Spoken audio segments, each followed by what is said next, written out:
All right, well, let's continue our journey of understanding limits. In this series, I've been going through the different topics. This is going to be the third video in my series, and today we're going to look at the properties of limits. They're basically the algebraic manipulations you are allowed to do with limits. You can see all those other topics, and I will include a link down in the description. So if you want to get to the full playlist, you can jump around if you'd like. But I'd encourage you to watch the whole thing. I think hopefully it'll be really helpful for a lot of students out there. That's my goal at least. Okay, so let's jump in and do it. Now, last video we talked, or earlier we talked about how we can generally evaluate limits by substituting, right? We can just put 2 in there. Well, one of the properties of limits is if one of the items in there is just a coefficient or a multiplication of some sort of constant or just a constant, we can actually put that on the outside because you end up doing 5 times x squared anyway, right? You end up doing that right there. So we might as well just call this 5 times the limit of x squared as x goes to 2. You see how we can throw that 5 on the outside? So it ends up working out to be 20. So the official property, the first one, I tried to pick an easy one first, is that we could throw a constant on the outside of a limit, any old limit, and that might help us simplify it if we need to. All right, so there you go. And I forgot to say, I put this PDF link to it down in the description also. So if you want to be taking notes as we go along here, that would be a wonderful idea. Or you could import it to your iPad like I have here. Okay, boy, look at this next one. This giant mess here with the sum and the difference stuff. So sum and difference. Well, what is the property there? That's what we're going to write down here after we do this. Well, would you believe you just do all the individual parts separately? Super simple. I mean, the actual limit may not be simple, but it's easy to understand that you just do the one part, the next part, the next term, all the different terms. So this ends up being the limit as x goes to 2 on x squared plus the limit as x goes to 2 on sine x pi or pi x minus the limit as x goes to 2 on cosine pi x or x pi, depending on how you want to do it. I probably should have put pi x there for you. Okay, so if we were to work this out, what is the limit of the first one? You just plug 2 in, right? So you get 4. 2 squared is 4. The first one's 4. All right, what about when you plug 2 in here? What's the sine of 2 pi? That's why I put that x first. Sine of 2 pi. Well, that's 0. Okay, so we add 0 to this thing. Minus, what's the cosine of pi? Well, let's think. Cosine starts at 1, and then after 180 degrees, or pi, it's down at -1. So the cosine of 1 pi is, of course, we're doing 2 pi here, aren't we? So 1 pi, it is back down to -1, but then it goes back up to 1. So we're back to 1 again. All right, almost made a silly goof there. This would be 3. The answer here would be 3. All right, so this ends up being the limit as x goes to a on f of x plus or minus, whichever you're working with, or both, as you saw in my example up above, the limit as x goes to a on g of x. All right, let's keep moving along. Now, what about this next one? What's going on here with this one? That's multiplication. So what can we do when we have the multiplication of 2 separate functions? We got our x squared function, and we get our cosine pi x function. Isn't this great? We can just do them separately. We can do the limit as x goes to -1 on x squared times the same limit as x goes to -1 on the cosine of x pi. All right, so this is, what does this turn out to be? Well, -1 times itself, of course, is 1, so that's easy.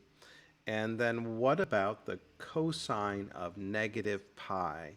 So if you travel backwards on the cosine curve, right? I'll see if I can do this on the screen backwards here. If it goes backwards, it ends up at the bottom again. So that would be -1. So the answer there would be -1 in the end for that function. So if you were to put that into Desmos, and you go over to -1 on the x-axis, it should be approaching an output of -1 as well. Okay, so let's formalize this. You can probably guess what I'm going to write, right? This is not too hard. But it is really important that you formalize this and that you get it in your notes. G of x. So that is what I like to call a, quote, legal move. I probably use it too much. Legal move in algebra and calculus. You can split limits up if you're just multiplying two functions, f and g. So that you probably know what I'm going to do next, right? What am I going to do next? What about division? What about division? Is that okay? Well, yes it is, but there is a but. There's a big but at the end of that laugh line there. Okay. Can we plug 3 in? Yes, we can. But we can also just do the limit as x goes to 3 on the top. We can do that. Divided by the limit as x goes to 3 on the bottom. So you are allowed to compartmentalize and separate those out if that's helpful. So it sure looks like the top would be 16, right? 3 plus 1 squared is 4, all over the sine of 3 pi over 2. All right, so the sine starts at the origin, goes up and back down, and then it's down here, 3/4 of the way through, it's 2 pi. So we're at -1. So this would be -1. So the answer here would be -16. Oops, I'm off my screen. -16. There we go. All right. So the rule down here would be the limit as x goes to a of f of x all over limit as x goes to a on g of x. Now I said there's a big but. What do we have to avoid here? We can never ever have a denominator be 0. You're not allowed to have a divide by 0. That's not possible in math. So we say as long as limit x goes to a of the denominator is not equal to 0. That's important to check. And actually in my next video, we're going to talk about it when the denominator is 0. What do? There are ways to deal with that. In this video, we're not doing that though. I'm just showing you all the cool ways that you can manipulate these limits. All right, moving on. What's new in this one? An exponent. Exponents. What do you think? Well, sure. We can just do the base part of the exponent. Here's the base here. It is cosine pi x. And then when we're done with that, when we get that, we can raise it to the 5th power. Okay? So over here, this would be the limit as x goes to a of f of x. And then once you get that, you can raise it to the nth power. That's the property there. So let's go back up and finish this. What is the cosine of 1 pi? Cosine of 1 pi. That's -1. What's -1 to the 5th power? You better not go to your calculator on that, folks. Better not. Right? That's an odd exponent. So it's going to flip-flop positive, negative, and this is going to be -1 in the end because it's an odd exponent. If that had been an even number, like 2, 4, 6, 8, then it would have been +1. You knew that, but I just wanted to throw that on there to remind you. All right, we have another property here. This is the last property that I'm going over. There's some others, like derivative ones, like that are related, okay? But these are the major ones in my humble opinion. What do you notice about this example? As x goes to pi, where's x? It's not there. So this is a constant, All right, so does it matter? Does it matter where we're approaching from an x standpoint? This graph looks like this. It is at 12 on the y-axis. So as we get close to pi, what are we getting close to here? As we get close to pi, we're always at 12. This is always at 12. So there's no calculating to do. You just write 12. So the answer over here is you just write C. That's always true. That's always something that you can simplify and make your life less crazy. And in calculus, that's a good thing. Okay, so we're going to practice a tiny bit here.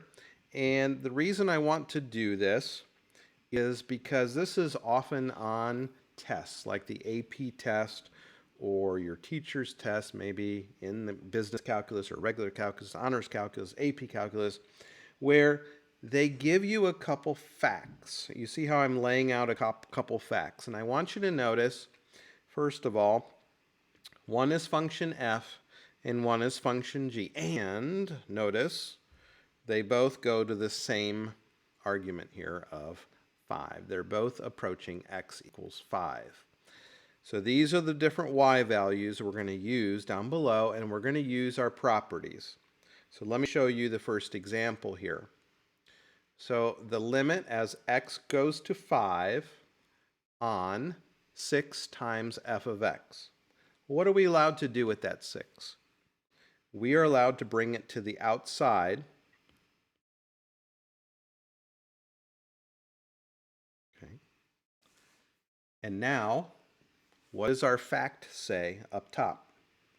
This right here is -1. The fact tells us that that's -1.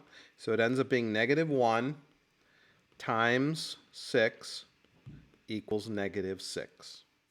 You see how we used our property of limits to be able to solve that. Okay, let's try another one. What about this one? Some students start to feel a little queasy when they get here. It's not hard. When you see it, it's going to be really easy. What do? It's literally 2 times, I'll go ahead and write it all out, all right?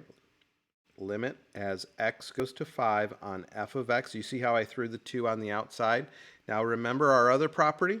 We can split it into 2 separate limits. We can split it into 2 limits. And this is really handy because now we can just do 2 times -1 plus 3 times, you see how this is g. This is g, so we got to come up here. We're going to put 3 into that one. That one gets the number 3. So this is 7. 9 minus 2 is 7. All right. You kind of, hopefully you're seeing the strategy here. All right, so we said a moment ago that exponents can be placed on the outside of the limit, and we are allowed to evaluate the 2 limits separately. F times the limit as x goes to 5 on g of x. So that's -1 times 3. If I'm remembering that right up here, I didn't make it too hard on myself. But don't forget, at the end, we're going to square it. So that's -3 squared, so the answer is +9. +9. Okay? All right, what about this division problem? Always do a quick check. Do you remember what the quick check is? What do you have to look for? You have to make sure that the denominator is not going to be 0. And the limit as x approaches 5 on g of x is 3. It's not -1. So we're okay. We're able to move forward here. So we're allowed to do 3 plus the limit as x goes to 5 on f of x all over the lit as x goes to 5 on g of x. Lots of writing. You really need to write the word limit each time if you want to be correct here, right? Because we're trying to demonstrate the properties of limits. So now we can do our substitution from up above. The top was -1 and the bottom was 3. So the answer is 2/3. 2/3 is the final answer there. 2/3 is the final answer there. All right, well, I really hope that this particular video was helpful for you, that you're now amazing and you understand the different properties of limits out there, and you can manipulate these. These are really easy to get used to. So I'll see you in that next video. All right, until next time.